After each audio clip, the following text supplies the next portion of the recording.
was chaos. An unthinkable tragedy There were so many people that needed rescuing. demanding unshakable courage. We got you, sir. Who do I save? Who do I help? These are the men who answered the call. I'm not here. I'm a firefighter. Tonight, powerful words, nearly 2 weeks since flames and smoke devoured Gabriel House Assisted Living. And tonight, a 5 Investigates exclusive, Karen Anderson takes us inside that tragic night. And the stories you have not heard from the Fall River firefighters who gave everything they had to save lives. Under fire, bodies back here. There's heavy fire on this third floor. There's people screaming, and that's when you look up and you saw all the people in the windows. You have a little fire coming out the window. I'm going to start attacking. We literally see about 4 heads hanging out the window screaming for help. And then I just look up and I had 4 faces looking down at me, asking for help. We just teamed up, we grabbed the ladder, and we just threw it to the window and just started rescuing people. It was chaos. Pure chaos, but the ultimate teamwork. We need ladders. So we grabbed the ladder, picked the first window. How do you pick? I was generally terrified about what my split decision next was going to mean. Like, if I save this person, is this person going to die? Who do I save? Who do I help? Whatever I decide, who's worthy, who's not. I just saw a handful of faces in the window, and there was an old lady that just kind of had a 1,000-yard stare. Ended up punching in the plywood and pulling the AC out. When I got in the room, the only thing the lady could say is, "I can't walk and I don't want to die." And I just remember grabbing her and dragging her to the window, and somebody was there to hand her out to. Every window there was somebody in, every window.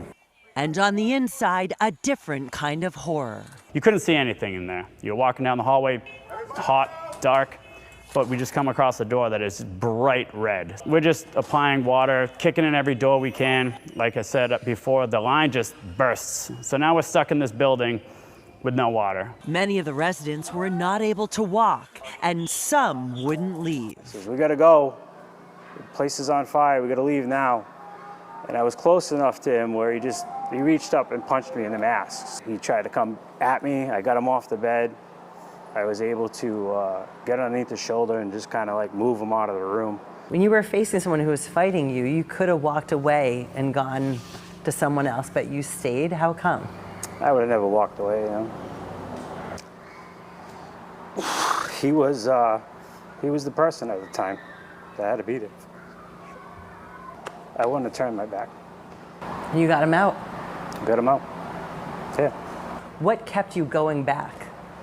Just knowing there's somebody else behind another door that needs help. Hello? Including other first responders. We're like, hey, there's some people down there. So we go over to the door. It's 4 police officers trapped in a room, choking on smoke. So we take a Halligan, smash the window. I mean, these guys are heroes. They should never have been in there. As those inside went door to door, firefighter Nate Anderson, seen here in police body camera video, was carrying people out. I looked around, there was nobody, so I took that one down on my back. And when I kept coming back, he's like, "We got another one." And I just tell him, put him on my back, and he's like, "Are you sure?" I said, "It's all we got." And then you just look back and you just see bodies, people being moved by stretchers. EMS was overwhelmed, everybody was just spent, tired. And that's when I sat down and got dizzy. So that's when they called for a medic. So then I got transported to St. Anne's. And at the ER, I told the doctor, I said, "You guys are way too busy here, I'm not staying." Put my socks and shoes back on, and I went back to the fire scene.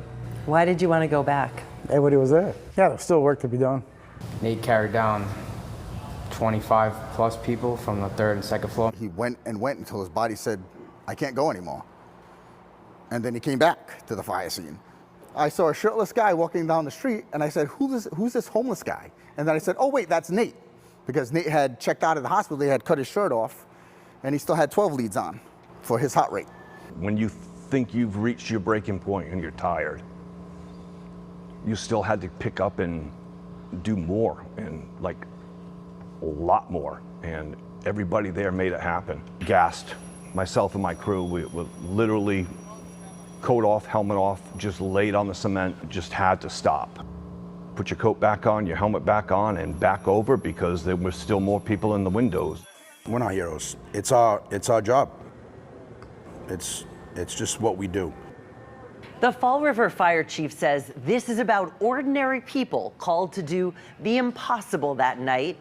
And he says the community will be there to support them in the days, months, and years to come. In the newsroom, Karen Anderson, 5 Investigates. Karen, thank you for that. Powerful stories indeed.